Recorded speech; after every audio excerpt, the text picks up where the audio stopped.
Maksudnya di sini adalah kita mulai mengingat latihan moralitas atau Pancasila yang kita sebagai umat Buddha yang awam tentunya yang harus dijalankan ya. Jika ingin meditasinya lancar, terus gangguannya sedikit, minimal 5 Pancasilanya harus dijalankan dengan baik. Nah, tadi kan sudah mengambil 5 Pancasila. Anggaplah sudah pemurnian sila lagi, dan kemarin-kemarin yang sudah dilanggar silanya jangan diingat lagi. Ya, dan mulai saat ini bertekad untuk menjalankan sila dengan baik. Ya. Baik, pertama-tama perkenalkan, nama saya Samaneri Sakta Wipasana, bisa dipanggil Samaneri Wipa atau langsung Samaneri Wipasana. Saya tinggal di kota Sepang. Ya, dan pada malam hari ini berkesempatan selama 3 malam berturut-turut, dan malam hari ini yang pertama berkesempatan untuk membimbing Bapak Ibu semua yang ada di Metro untuk belajar meditasi. Ya. Ada yang pernah meditasi sebelumnya? Coba angkat tangan. Pernah ikut retret? Jadi ada yang lain? Ya, 2, 3. Pernah meditasi ya? Tahu dong meditasi itu apa? Jadi meditasi itu adalah salah satu latihan untuk mengembangkan kesadaran. Meditasi juga diartikan adalah pemusatan pada satu objek. Atau meditasi juga ada yang menyebutkan adalah ketenangan. Ada berbagai macam pengertian meditasi. Tapi di sini kita gunakan meditasi itu adalah meningkatkan kesadaran. Dengan cara apa? Dengan cara melatih kesadaran kita untuk selalu fokus terhadap objek apapun yang kita temui. Dan jadi pada malam hari ini saya akan memperkenalkan sebuah metode meditasi dengan sistem aktif jasmani. Nah, jadi nanti sistem aktif jasmani ini yang kita gunakan untuk meditasi. Namun sebelum kita mulai menggunakan metode aktif jasmani ini, terlebih dahulu kita harus paham apa itu kesadaran dan pikiran. Menurut Bapak Ibu semua, kesadaran sama pikiran sama tidak? Ada yang sama? Bedanya ada yang mau membantu saya? Kesadaran apa? Pikiran apa?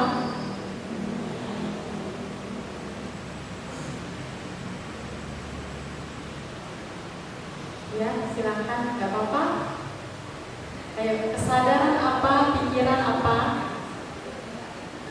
Jadi sebelum kita meditasi kita harus paham ya fungsi dasar dan sifat dari kesadaran dan pikiran, karena ini yang akan kita gunakan dalam meditasi. Ya. Baik, kesadaran ya. Pertama kita lihat kesadaran.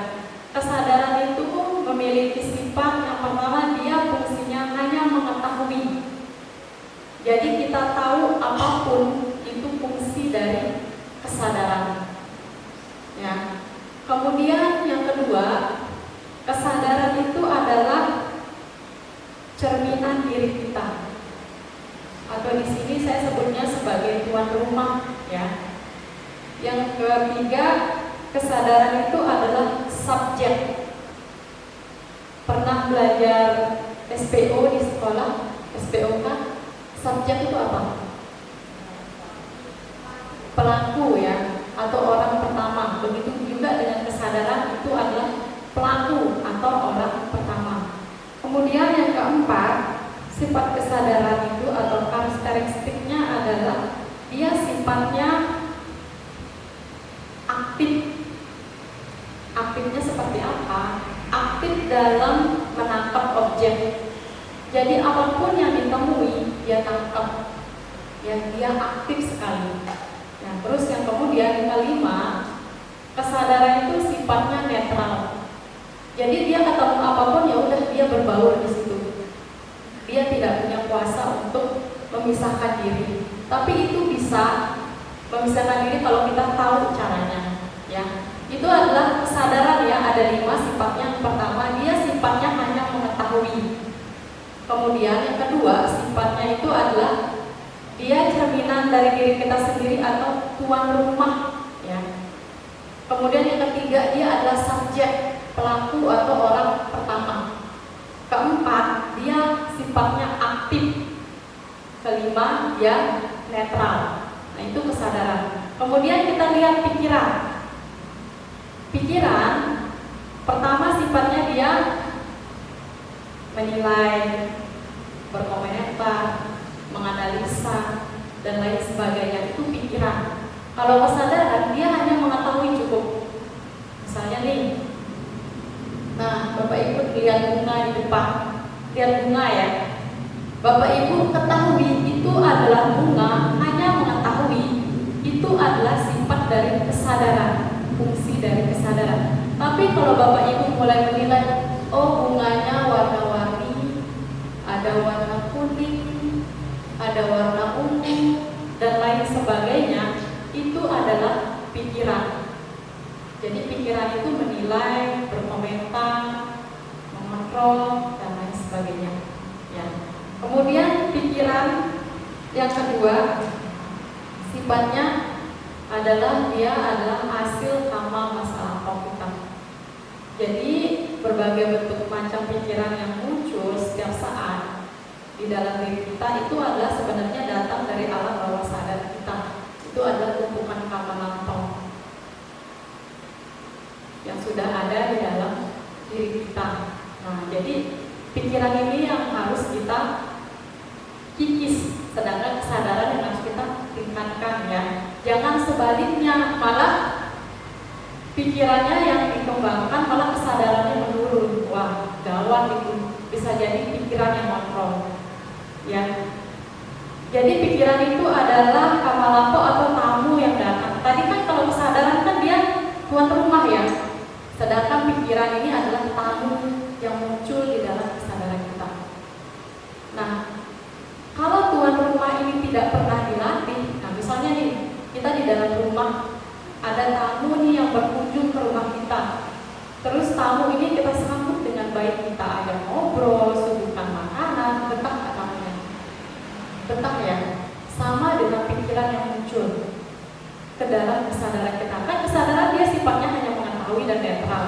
Dan pikiran dia adalah tamu yang datang dari luar. Ketika pikiran ini datang di dalam kesadaran kita, kemudian kesadaran ini ikut, dia tidak ada pertahanan, ya udah yang menguasai adalah tamu itu sendiri.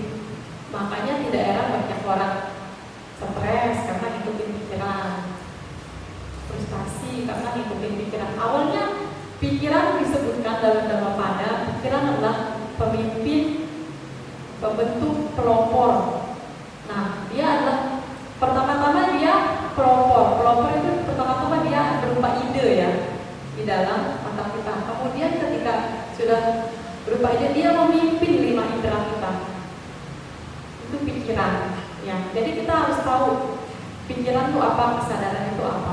Jadi pikiran itu adalah dia hanyalah sebatas tamu yang muncul di dalam kesadaran kita. Dia sebenarnya orang luar, tapi dia ada di dalam, kata objek dalam ya. Lain dengan 5 panca indera kita, dia berhubungan dengan objek luar. Tapi ini kalau pikiran, dia ada di dalam, cuman dia sebenarnya objek luar. Ya, jadi pikiran itu merupakan tamu ya, sedangkan kesadaran itu tuan rumah. Nah, ketika tamu ini muncul, diberikan perhatian, disuguhkan segala macam, maka tamunya betah di dalam rumah kita. Begitu juga dengan pikiran-pikiran yang muncul di dalam kesadaran kita. Kalau kita berikan perhatian, tidak ada usaha untuk cuek terhadap tamu ini, maka siap-siap tamu itu yang akan membawa kita pergi. Ya, Bapak Ibu pasti pernah dengar cerita tentang seorang yang bunuh diri, kemudian ada orang bakar diri, kemudian ada orang loncat dari lantai 3, lantai 4. Itu disebabkan apa? Pikiran pertamanya. pikirannya tinggi, kesadarannya ini dikuasai, kesadarannya digerogoti, ya udah kesadarannya ikut karena dikuasai oleh pikiran, makanya dia langsung bertindak gitu. Karena dikuasai oleh pikiran maka loncat dia bunuh diri lagi. Karena awalnya dia dikuasai oleh pikiran. Coba nih kalau kesadarannya kuat, tahu gitu, oh ini pikiran muncul nih, saya nggak mau ikutin. Gimana caranya supaya nggak bisa ikut? Nah ini yang banyak orang nggak tahu. Kebanyakan mereka ngikut itu pikiran. Dan banyak yang nggak tahu juga kesadaran sama pikiran itu beda. Dikira sama. Memang sih dia beda-beda tipis. Dia ibarat koin. Koin itu satu ya. Koin satu kan. Pernah pegang koin kan nih? Pernah. Tapi dia memiliki dua sisi. Nah sama-sama pikiran dan kesadaran dia beda tipis, cuma dia berbeda. Ya. Makanya di sini kita harus tahu dulu. Ya. Jadi pikiran itu adalah orang luar atau tamu yang muncul di dalam rumah kita. Kita adalah kesadaran itu sendiri. Ya. Kemudian sifat ketiga dari pikiran adalah dia adalah objek, sedangkan kesadaran itu subjek. Ya, kalau di sekolah kan kita pernah belajar SPOK ya, saya memasak nasi. Subjeknya apa? Saya. Kemudian objeknya nasi. Kalau ada subjek pasti ada objek. Nah di sini subjek itu sendiri adalah kesadaran kita, sedangkan pikiran itu adalah objek. Ya. Kemudian yang keempat, sifat pikiran ini dia sifatnya aktif. Aktif dalam artian dia aktif sekali ingin menguasai subjek. Dia ingin sekali merebut kesadaran kita, maka dia aktif. Begitu juga dengan kesadaran aktif jadinya dia. Aktif sama aktif cocok enggak? Enggak cocok, benturan jadinya, berantem jadinya. Ya. Kemudian yang kelima, sifat pikiran itu adalah kuat. Sangat kuat sekali. Sedangkan kesadaran dia sifatnya netral. Coba bayangkan kuat ketemu netral, yang mana apa? Kuat. Makanya setiap saat kita dikuasai oleh pikiran, karena pikiran tuh sifatnya sangat kuat sekali, sedangkan kesadaran sifatnya netral. Tapi dia akan bisa kuat juga kalau kesadaran ini dilatih. Makanya di dalam meditasi kita melatih kesadaran gimana supaya kesadaran itu lebih tinggi dari pikiran. Sehingga kita yang bisa kontrol pikiran ini bukan pikiran yang kontrol kita. Di kehidupan sehari-hari pasti Bapak Ibu tanpa jeda setiap saat muncul itu pikiran tanpa henti ya. Dia datang silih berganti. Ini memang nggak bisa kita stop karena dia memang muncul dari alam bawah sadar kita. Supaya dia bisa berhenti, yang kita kikis dia dengan cara ketika dia datang cuekin, jangan diladeni. Gimana caranya? Nah, kesadaran ini harus diberikan objek lain selain pikiran.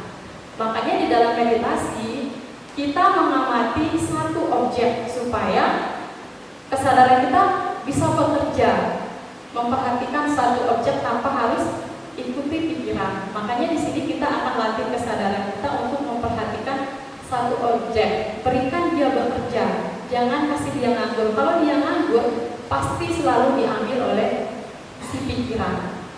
Ya, pikiran itu sifatnya kuat, sedangkan kesadaran itu netral. Makanya dia pikiran ini selalu menang, karena kita nggak pernah melatih kesadaran kita terhadap tamu-tamu yang muncul, entah itu pikiran, perasaan, apapun bentuknya. Kita ngikut terus, makanya kita mengalami namanya duka.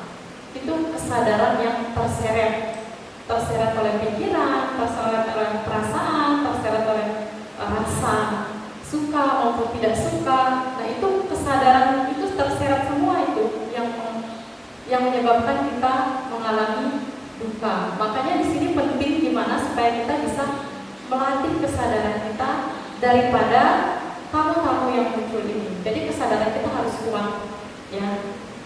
Nah, di sini kita akan menggunakan objek jasmani, yang mana jasmani ini memiliki sifat yang sama dengan kesadaran kita. Ya, yang pertama, sifatnya membutuhkan kesadaran. Tanpa ada kesadaran, jasmani ini nggak bisa eksis. Coba lihat mayat. Pernah lihat mayat? Semua pasti pernah ya. Mayat bisa ngantuk nggak? Kalau dicubit, ngerasain sakit nggak? Kenapa? Nah, coba ini yang masih punya kesadaran nih, saya cubit sakit nggak? Sakit karena masih memiliki kesadaran. Jadi sebenarnya badan jasmani kita ini membutuhkan kesadaran. Tanpa ada kesadaran, dia tidak bisa eksis. Ya.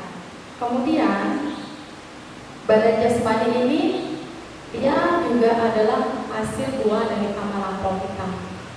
Jadi bentuk muka kita bulat, tonjong, mata sipit, belau atau bulat itu adalah dari kama lampau kita punya, dari hasil karma kita masing-masing. Kita tidak bisa meminta muka yang seperti ini, seperti itu, atau ada sesosok makhluk yang memberikan badan tinggi, pendek dan lain sebagainya. Enggak ya. Jadi melainkan semua adalah hasil dari kita punya kama masa lampau, bentukannya dari kama lampaunya ya. Kemudian yang ketiga, jasmani ini adalah objek. Dia adalah objek, sama seperti pikiran, itu juga objek ya, jasmani juga objek. Kemudian yang keempat, jasmani ini sifatnya pasif. Dia diam aja, tidak aktif. Dia hanya menerima dan melepaskan buah dari kama lampau. Kan jasmani kita begini-gini aja. Yang bertindak kan tergantung dari pikiran dan kesadaran kita ya. Coba lihat mayat, mereka nggak bisa ngapa-ngapain kan, sudah pasif kan itu kalau nggak ada kesadaran. Jadi jasmani kita ini sebenarnya dia pasif ya, seperti pasif. Kemudian yang kelima, dia netral ya. Dia tidak berpihak satu dengan lain, dia netral. Jadi jasmani kita ini dia sifatnya netral ya, nggak kuat, nggak apa, nggak, dia netral.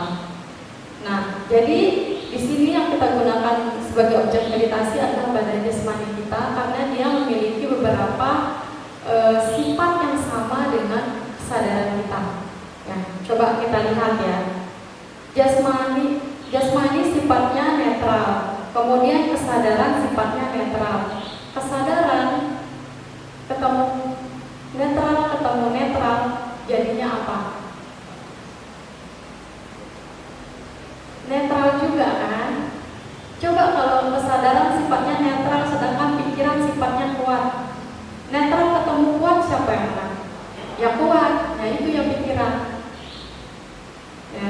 Kemudian yang keempat, kesadaran ini sifatnya aktif, sedangkan pikiran sifatnya aktif. Aktif ketemu aktif jadinya benturan, berantem jadinya. Maka nggak cocok buat kesadaran kita ke pikiran. Kalau ke badan jasmani, coba kesadaran itu aktif, sedangkan badan jasmani pasif. Pasif ketemu aktif cocok karena saling melengkapi. Tidak ada yang saling benturan atau mau menang sama menang ya. Jadi dia cocok badan jasmani. Kemudian subjek ketemu objek cocok ya, maupun pikiran sama kesadaran. Jadi berdasarkan hal ini kita pakai badan jasmani untuk membentengin kesadaran kita dari pikiran-pikiran yang muncul. Jadi di sini kita akan menggunakan badan jasmani kita sebagai objek meditasi agar kita bisa membentengin pikiran-pikiran yang muncul. Jadi kesadaran kita arahkan ke badan jasmani, jangan kearahkan ke pikiran atau hal lainnya. Ya, jadi di sini kita gunakan badan jasmani. Nama meditasinya ini adalah sistem aktif jasmani. Apa yang aktif? Yaitu kesadaran kita mengarah kepada jasmani supaya kita bisa cuek terhadap pikiran yang datang. Jadi kalau mau cuek terhadap pikiran yang muncul, terhadap perasaan yang muncul, kita harus berikan kesadaran kita satu objek. Biasanya bisa pakai napas, atau objek meditasi lainnya, tapi di sini kita gunakan badan jasmani kita. Ini gunanya untuk membentengin kesadaran kita dari pikiran-pikiran yang muncul, dari tamu-tamu yang muncul. Jadi berikan dia kerja istilahnya. Kalau kita tidak berikan dia kerja, dia nganggur, ya udah lost terus. Direbut pikiran, terus pikiran muncul tentang masa lalu, yang kesadarannya terseret ke masa lalu. Pikiran muncul tentang masa depan, yang kesadarannya terseret ke masa depan. Jadi masa lalu, masa depan, masa lalu, masa depan. Nah, kalau saat ini jarang kan ya kesadaran dalam saat ini. Seperti kayak Bapak Ibu sekarang, mungkin badannya di sini ya, tapi pasti beberapa detik atau 1-2 menit pasti ada kepikiran rumah atau pikiran hal-hal yang terjadi kemarin atau planning besok, rencana esok hari, itu pasti ada. Karena itu kita tidak bisa menyetop atau memberhentikan memang begitu adanya. Tapi tugas kita di sini adalah bagaimana ketika dia datang kita cuek dan kikis dia sampai dia nggak muncul lagi. Caranya gimana? Kesadarannya harus aktif ke bagian netral, jangan ikut yang pikiran. Kalau ikut yang pikiran ya udah terseret terus. Pikiran baik muncul merasa bahagia, pikiran buruk muncul merasa duka, merasa menderita.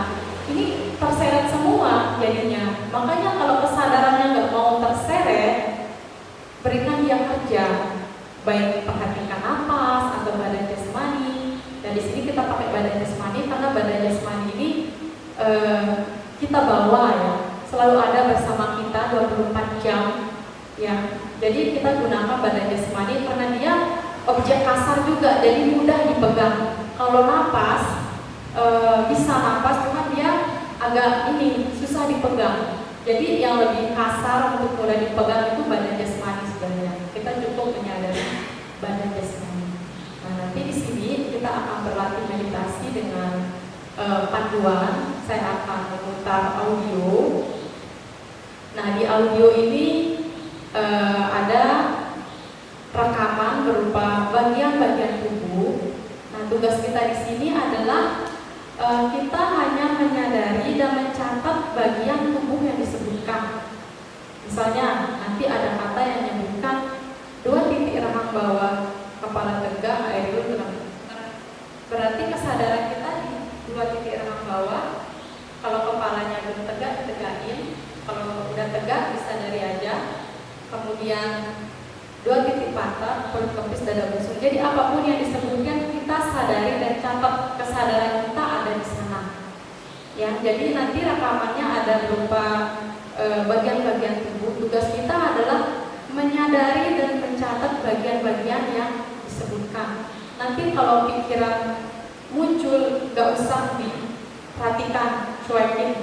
Terus kemudian ada keinginan-keinginan yang muncul, cukup tahu aja tapi gak usah diperhatikan. Pokoknya fokus terhadap rekaman tersebut ya. Rekaman itu berupa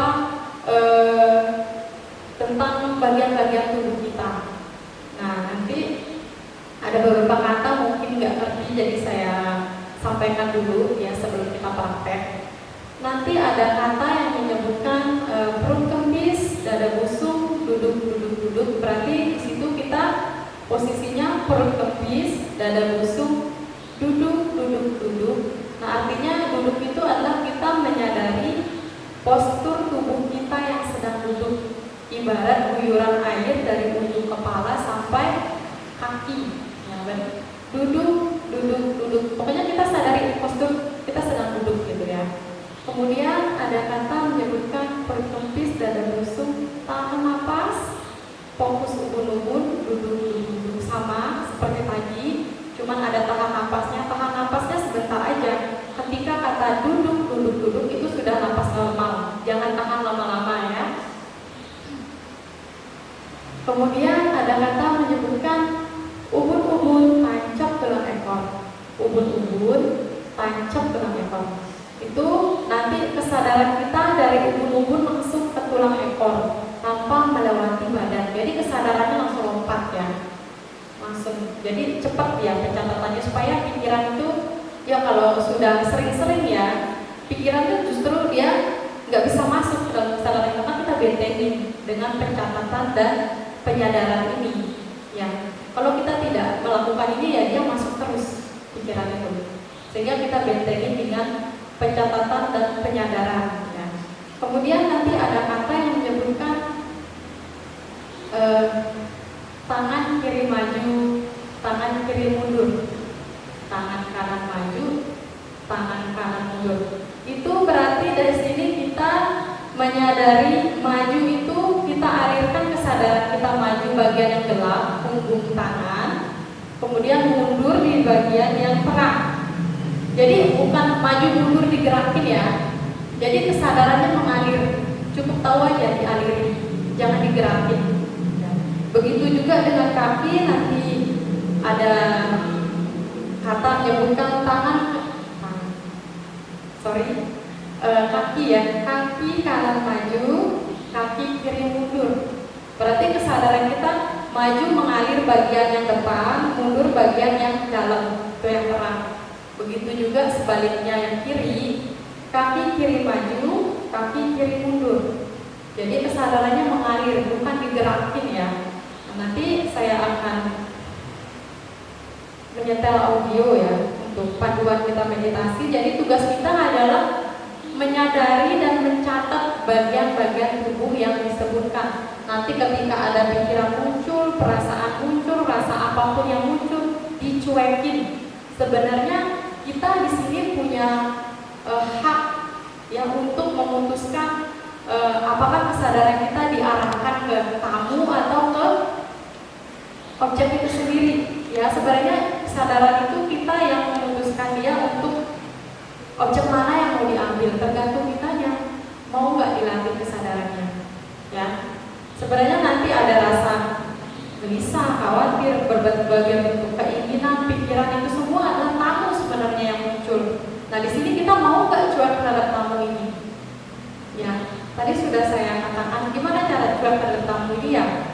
Kita berikan kesadaran kita objek untuk dipegang. Ya, di sini kita pegangnya tubuh. Nanti apapun yang terjadi dicuekin semua. Sebenarnya itu dia hanya muncul, kemudian berlangsung. Kalau enggak kita tanggapin dia pergi lenyap. Tapi kalau dia muncul berlangsung kita samperin ya lama dia. Seperti kayak ingin mengubah kaki nih. Sebenarnya itu adalah keinginan. Itu kan sebenarnya pikiran tuh. Aduh pegel, aduh kesemutan mengubah kaki ya. Itu keinginan tuh, kita tahu, kesadaran itu hanya mengetahui ya. Itu adalah tamu yang muncul. Nah, kalau kita keseret, udah ikut itu, rubah kaki jadinya udah seret jadinya, seret pikiran. Tapi kalau kita tahu, oh ini tamu nih yang muncul, saya nggak mau ikutin, biarin aja gitu terus. Nanti lama-lama dia hilang. Karena semua apapun yang muncul, dia bersifat lenyap. Tapi di sini tugas kita adalah bagaimana kita bersabar melihat dia lenyap. Kadang banyak orang nggak sabar, dia hanya melihat muncul dan berlangsungnya aja kebanyakan. Lenyapnya jarang, karena kebanyakan mereka yang lenyap duluan. Iya, bukan hambatannya yang lenyap, malah orangnya yang udah selesai gitu, nggak betah jadinya, gitu ya. Jadinya bukan hambatannya yang lenyap, justru ya orangnya yang lenyap, kesadarannya ikut jadi begitu. Jadi nanti apapun yang muncul coba dicuekin ya, karena itu adalah tamu yang muncul, bisa dicuekin, tapi butuh waktu, butuh kesabaran untuk itu semua. Jadi sini harus komitmen dan bertekad dulu supaya tidak merubah hati atau gerak-gerak ya. Jadi di sini saya akan memutar audio.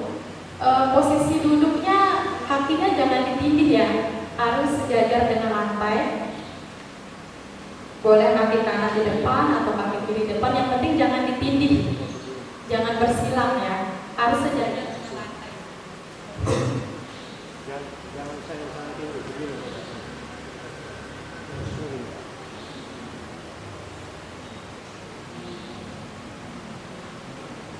Jangan ditindih ya, nah sejajar dengan lantai. Kalau yang belum bisa turun nggak apa-apa, harus dibiasain nanti turun.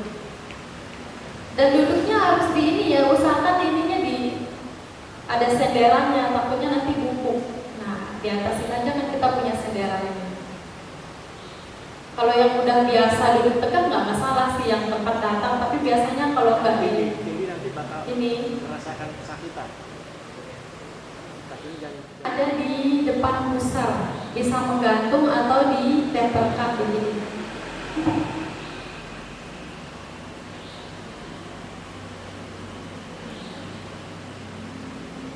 Kemudian badannya tegak ya, tegak tapi jangan terlalu tegang ya. Nah, kenapa tangannya di sini? Ini untuk menjaga kesadaran kita, supaya ini kita punya tugas nih untuk dijaga. Kalau dia udah turun, naikin lagi. Nah, itu berarti udah mulai kecolongan itu, udah turun. Jadi kita punya tugas nih supaya dia tetap terjaga di sini. Kalau dia di bawah, kebanyakan cepat ngantuk. Kalau udah ngantuk, udah kesadarannya hanyut di bawah sama rasa ngantuk. Karena ngantuk itu juga dari pikiran, karena dia sangatnya kuat sekali. Kesadarannya dia sifatnya netral. Kalau kekuatan ngantuk ini sudah menguasai kesadaran, udah lama-lama tidur, nggak tahu apa-apa. Kalau orang tidur tahu apa-apa nggak? Karena apa? Karena kesadarannya udah dikuasai. Coba kalau kekuatan ngantuknya sudah hilang, maka kesadarannya perlahan baru muncul. Tuh. Ya. Jadi tangannya di depan pusar, boleh menggantung atau ditempelkan, badannya tegak. Boleh dipejamkan, meditasi, kita mulai. Nanti akan memberi tuntunan meditasi dulu. Sekarang menatap postur tubuh Anda terlebih dahulu. Letakkan tangan di perut bagian pusat. Tegakkan badan. Dorong tulang belakang daerah pinggang ke depan. Perut dikempeskan dalam-dalam. Dada membusuk. Kedua bahu ditarik ke belakang. Kepala tegak. Kaki rata sejajar dengan lantai. Jangan saling menindih. Jika saat mengikuti tuntunan dari batin, muncul hambatan fisik seperti rasa sakit, mati rasa, panas atau dingin, dan sebagainya, maka Anda boleh berhenti mengikuti tuntunan dari batin dan coba mengamati hambatan fisik tersebut. Namun, tunggu hingga hambatannya sudah rasa dominan. Jika belum dominan, tetap ikuti tuntunan dari batin saja. Tiap kata yang batin sebutkan, Anda ikuti dalam batin. Namun ingat, Anda juga harus sadari bagian tubuh yang disebutkan. Jangan hanya asal sebut saja. Jika yang batin sebutkan adalah gerakan menggerakkan tubuh, maka sengaja lakukan gerakan tersebut. Langkah 1. 2 titik rahang bawah, kepala tegak, triangle telat. 2 titik pantat, perut kempes, dada busuk. 2 titik telapak kaki, betis, paha rata. Langkah 2, cara 1. Perut kempes, dada busuk. Duduk, duduk, duduk. Cara 2. Perut kempes, dada busuk. Tahan nafas. Fokus kubur. Duduk, duduk, duduk. Cara 3. Perut kempes, dada busuk. Tahan nafas. Fokus kubur muntah. Cap tulang ekor. Duduk. Titik pantat kanan. Titik pantat kiri. Langkah 3. Tahapan aktif 1. Kubur muntah. Cap tulang ekor. Tahapan aktif 2. Duduk. Titik pantat kanan. Titik pantat kiri. Tahapan aktif 3. Buka. Kubur. Belakang kepala. Kedua pundak. Dengan ujung jari tangan. Punggung. Dada. Kedua ujung jari kaki. Tahapan aktif 5. Rahang atas. Pipi. Mata. Dahi. Ubun-ubun. Belakang kepala. Punggung leher. Pundak kanan. Tangan kanan maju. Tangan kanan mundur. Pundak kiri.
jasmani rata-rata keringetan walaupun berada di AC. Saya di Kota Sepang ada kelas meditasi juga setiap Selasa malam. Nah itu kita meditasi pakai sistem aktif jasmani juga. Nah itu ada yang pemula baru mulai, walaupun di AC yang suhunya 18 derajat, itu mereka ada yang keringatan juga sampai kayak mandi keringatnya keluar. Ini nggak apa-apa ya, karena kesadaran kita bersekutu dengan badan jasmani, jadi dia keluarin apa yang nggak dibutuhin di dalam tubuh kita. Jadi dia bagus sebenarnya keringatnya keluar. Tapi nanti kalau udah sering meditasi dia udah nggak lagi kok. Cuman pertama-tama butuh penyesuaian dulu. Ada yang kesemutan? Ada yang tadi sampai selesai ngikutin atau rubah-rubah kaki? Ada?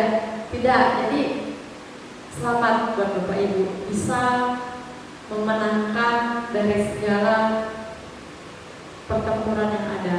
Biasanya ketika meditasi sekarang banyak sekali gangguan, mulai pikirannya banyak, kemudian sakit mulai muncul, pegal mulai muncul, terus rasa nggak nyaman muncul. Nah, tapi kita mencoba untuk bertahan gitu, hingga semuanya lewat-lewatnya akhirnya selesai meditasinya, ditunggu-tunggu selesai juga. Biasanya muncul tuh pikiran, aduh kapan ini selesainya? Kapan ini selesainya? Oh ulang lagi, pasti ada itu muncul pikiran seperti itu. Itu memang wajar, hal yang biasa. Karena kita butuh penyesuaian pertama-tama. Nah, inilah yang harus kita amati atau atasi pikiran-pikiran yang muncul ini. Karena sehari-harinya kita selalu ngikut terus sama pikiran-pikiran yang muncul. Ini pikiran muncul, udah ikutin. Ini pikiran muncul, udah ikutin. Tapi sekarang kita yang tahu itu adalah sebatas pikiran. Di sini kita menentukan apakah kita mau ikut atau kita cuek. Itu sekarang kita harus bisa nentuin. Ya, kalau pikirannya baik, ya udah dikembangin. Kalau yang buruk ya dilenyapkan. Karena ada di dalam 8 jalan mulia, 1 jalan mulia berunsur 8 terdapat yang namanya usaha benar ya. Itu berkaitan dengan pengontrolan terhadap pikiran. Terdapat 4 usaha benar. Yang pertama itu adalah pikiran buruk yang belum muncul itu jangan sampai muncul. Ya. Kemudian yang kedua, pikiran buruk yang sudah muncul itu dilenyapkan. Yang ketiga, pikiran baik yang belum muncul dimunculkan. Pikiran baik yang sudah muncul dikembangkan. Itu usaha benar. Ya, di dalam meditasi kita pakai ini. Kalau ada pikiran-pikiran buruk yang muncul, ya coba cepat-cepat kita lenyapin dengan cara cuekin dia. Jangan malah ikut dia terseret dengannya. Ya. Berapa orang yang kesemutan? Banyak ya. Mati rasa, masih nggak kesemutannya? Masih? Dominan nggak? Dominan, benar-benar menyita perhatian nggak? Kuat nggak dia? Enggak, kuat, ada yang enggak. Kalau dia nggak kuat bisa dicuekin dulu. Tapi kalau dia benar-benar sakitnya dominan, udah audionya ditinggalin dulu. Kalau nanti meditasi lagi, kemudian muncul hambatan di kaki berupa kesemutan, mati rasa, baal, fokus di bagian kaki yang bermasalah. Misalnya nih kaki kanan yang kesemutan, ya udah kesadaran kita letakkan di situ. Cara atasinya adalah misalnya nih kaki kanan yang bermasalah. Cara atasinya adalah kita fokus di kaki kanan dengan dalam hati kita pencatatan dan menyadari titik pantat kanan, kaki kanan maju, kaki kanan mundur. Begitu terus sampai lenyap dia. Jadi cara mengatasi kesemutan itu kalau benar-benar dominan dan sangat kuat. Tapi kalau masih bisa dicuekin, dicuekin dulu. Tapi kalau dia benar-benar menyita kayak tuh nggak tahan, ya udah diperhatikan ya. Dengan cara kesadarannya dialirkan maju mundur di bagian yang bermasalah sampai dia lenyap. Yakin nggak dia bisa lenyap? Yakin ya. Yang penting kita sabar, tekun lihat dia. Di sini kesabaran sangat diperlukan sekali. Karena banyak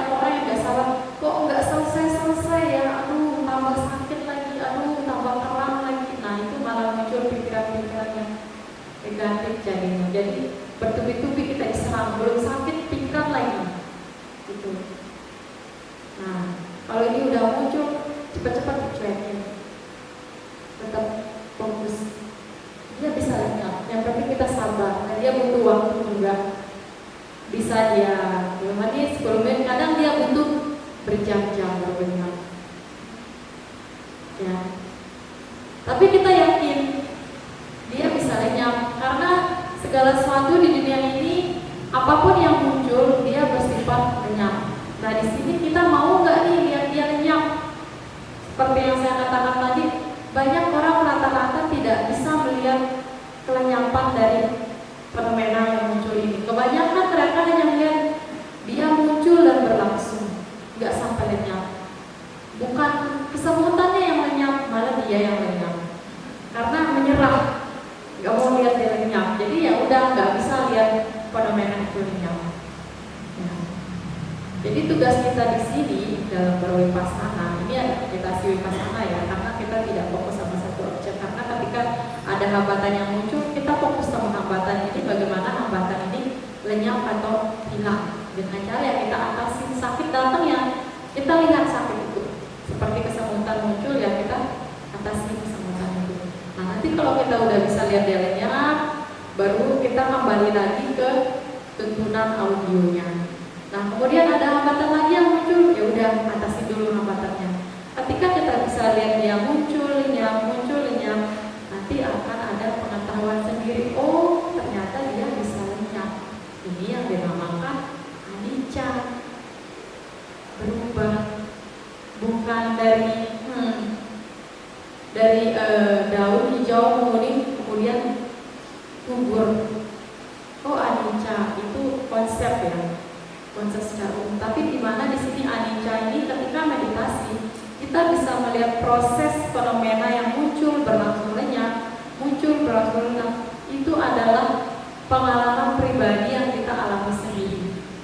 Ya, bukan dari buku, bukan dari apa yang kita dengar, tapi di mana di meditasi ini kita alami sendiri gitu. Tapi ini harus sering-sering lihat dia lenyap. Fenomena muncul itu bagaimana yang muncul langsung lenyap, muncul langsung lenyap. Nanti akan ada pemahaman, oh iya anicca, oh itu yang namanya anicca. Jadi kita alami sendiri, ya, bukan dari seperti pengetahuan luar umumnya seperti oh iya lahir, tua, sakit, mati, anicca ya. Itu memang anicca, cuman kan itu secara umum. Tapi gimana dalam meditasi, bagaimana kita berjuang dengan kesabaran, dengan ketekunan, kita melihat fenomena yang muncul berlangsung gitu, lenyap. Nah muncul berlangsung lenyap, di sana nanti tertanam oh anicca. Nah dengan anicca ini membantu kita dalam kehidupan sehari-hari. Ya, ketika ketemu masalah yang sangat berat, bahwa di sana kesadaran ini akan menuntut kita bahwa kita tidak akan berlalu-lalu terhadap masalah ini karena sifatnya itu dia akan berlalu, hanya butuh waktu saja. Ya, jadi itu ya meditasi ini sangat bermanfaat sekali kalau kita bisa rutin melaksanakan meditasi. Dan ini bisa membawa dampak yang positif bagi kehidupan kita sehari-hari. Kayak itu masalah kesemutan. Selain kesemutan, hambatan apa lagi yang dihadapi? Ngantuk, terus bosan. Ada bosan nggak? Bosan ada, jenuh ada. Berarti itu mental ya. Mental udah muncul. Dalam meditasi terdapat dua hambatan ya. Kalau nggak fisik ya mental, kalau nggak mental ya fisik, kalau nggak dia bersamaan. Okay. Nah ini kalau ngantuk, ini kita harus ini nih kencengin semuanya supaya kesadaran kita dia langsung bersekutu dengan badan jasmani. Kalau ngantuk datang, kalau kita ikutin udah lama-lama gini. Kan kita awalnya tahu kan ngantuk itu datang kan. Nah kalau kita udah tahu, berusahalah gimana supaya ngantuk ini hilang. Jangan kitanya yang hilang. Nah kebanyakan orang ngantuk datang udah ikuti, udah nggak tahu apa-apa karena udah dikuasai ngantuk. Nah kemudian kalau kekuatan ngantuknya hilang, baru kesadarannya mulai pelan-pelan muncul lagi. Nah di dalam meditasi, kalau ketemu ngantuk, ya berjuanglah lenyapin ngantuknya. Gimana caranya? Ini kencengin aja ini, supaya kesadarannya menguat di sini. Atau bertumpis dada busuk, tahan napas agak lama, fokus ubun-ubun dulu. Bertumpis dada busuk, tahan napas, fokus ubun-ubun dulu. Itu cara menghadapi ngantuk ya. Kalau ngantuknya benar-benar kuat. Tapi ketika dia muncul, kita langsung sergap juga, langsung berusaha juga. Jangan tunggu dia lama, udah nanti ngotot-ngototan itu lama dia hilangnya.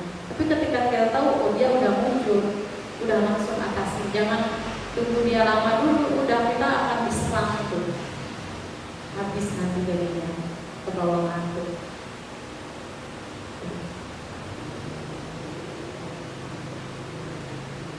Ada yang ditanyakan? Meditasi ini bagusnya waktunya pagi, siang, sore atau ditentukan jamnya?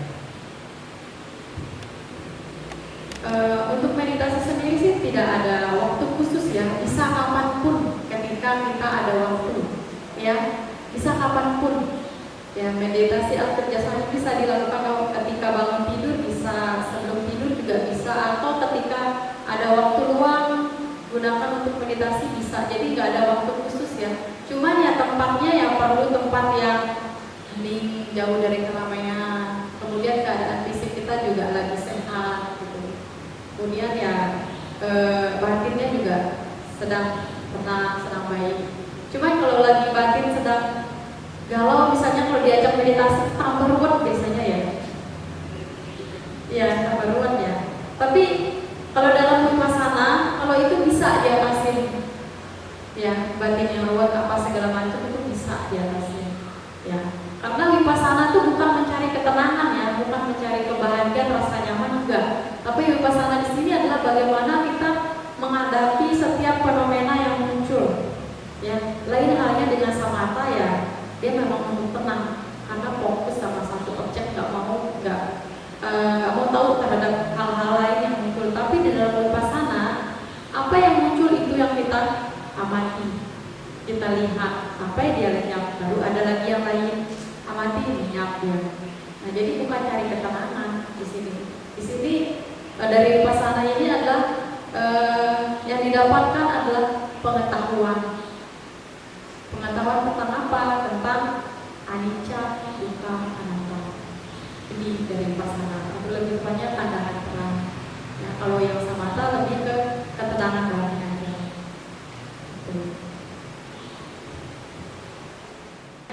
Iya, silakan.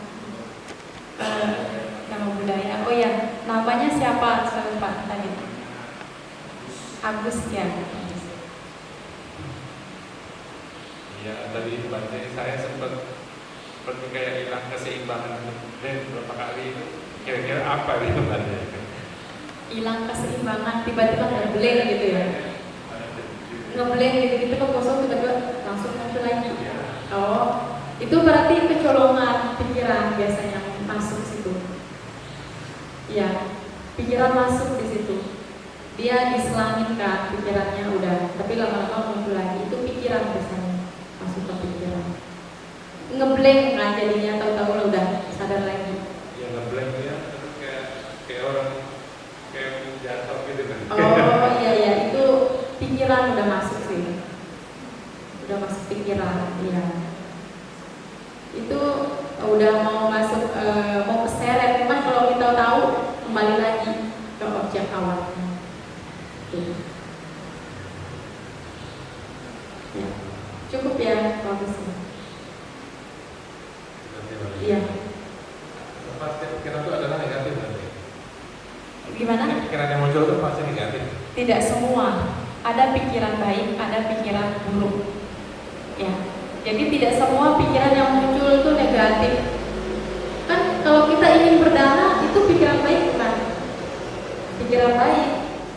Kalau yang bermanfaat bagi orang lain dan diri kita muncul nih berupa ide ingin melakukan sesuatu yang bermanfaat bagi orang lain ataupun diri kita, yaitu pikiran baik. Kalau pikiran buruk ya yang merugikan tentunya, seperti melanggar sila atau ingin lain sebagainya, itu pikiran negatif.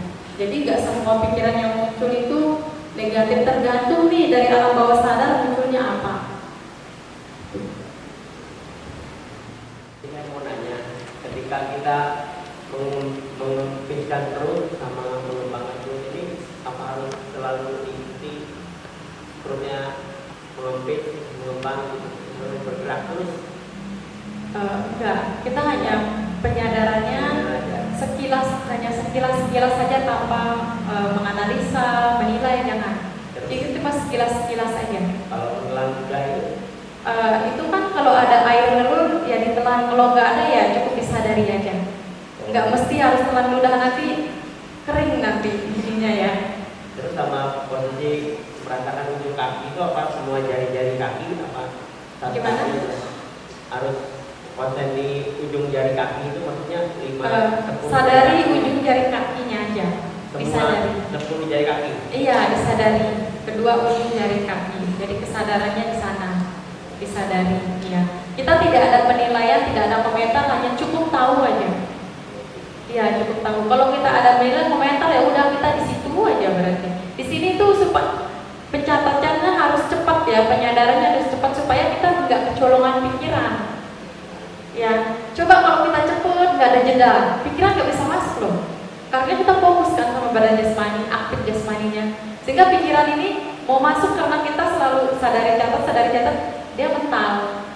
Tapi kalau kita udah nggak ada penyadaran, banyakin dia, cuekin dia dengan cara kesadarannya berikan aktif ke badan jasmani. Jangan ikutin pikiran. Di dalam kehidupan sehari-hari juga bisa dengan cara mindful namanya. Ya, jadi meditasi bukan kita duduk di sini. Misalnya ini sih cuma untuk biar kita lebih fokus saja. Tapi dalam kehidupan sehari itu kita lebih menyadari apa yang kita lakukan supaya bisa bentengin dari pikiran-pikiran yang muncul. Misalnya kita sedang makan, ya kita sadari sedang ngangkat sendok, masukkan nasi. Kedua kita sadari bisa ngomongnya, sedang menelan. Sadari itu dari waktu ke waktu sehingga pikiran itu nggak akan ada waktu buat muncul karena kita bentengin terus dengan kita selalu sadar gitu, terhadap apa yang kita lakukan. Itu cara bentengin pikiran. Begitupun dengan perasaan, kita cukup tahu aja, oh sedang ada perasaan nih yang nggak enak, udah cukup tahu aja, tapi jangan ikut perasaan itu. Kalau kita ikut ya lama jadinya perasaan, kalau ada perasaan yang nggak enak. Sama juga dengan perasaan bahagia, itu juga sebenarnya duka. Kenapa saya katakan duka? Karena dia tidak tetap, dia berubah. Ya makanya di sini kita jangan sampai terseret oleh rasa senang dan tidak senang, karena dua-duanya sebenarnya duka. Mereka selalu berubah. Dimana di sini kita selalu batinnya netral gitu. Apapun yang muncul ya cukup kita tahu, oh emang sedang muncul. Gitu. Jangan malah terseret atau terlarut-larut oleh apapun yang muncul, baik itu berupa dia baik ataupun buruk. Nah, tugas kita di sini adalah supaya batin kita tetap seimbang apapun yang muncul, lebih tepatnya netral.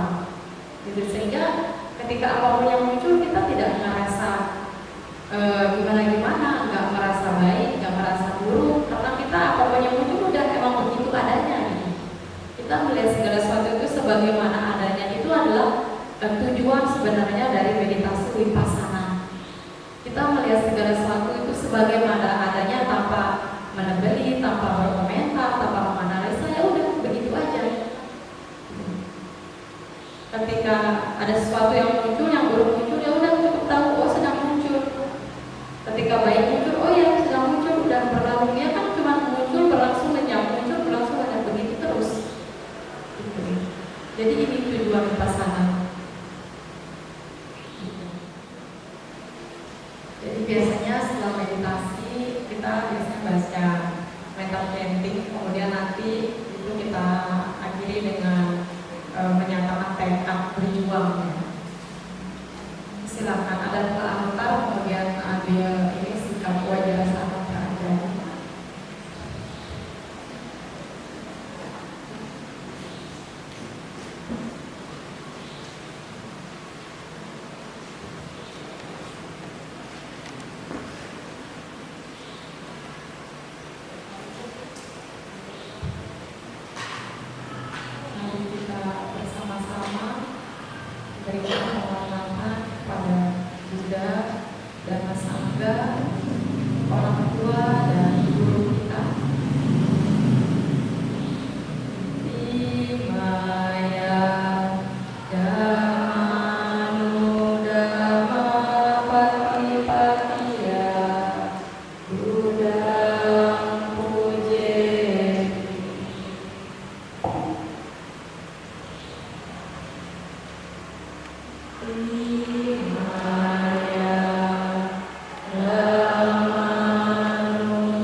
Aku bertekad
Supatipano Bhagavato Sawaka Sangho. Supatipano Bhagavato Sawaka Sangho. Sanghang Namami.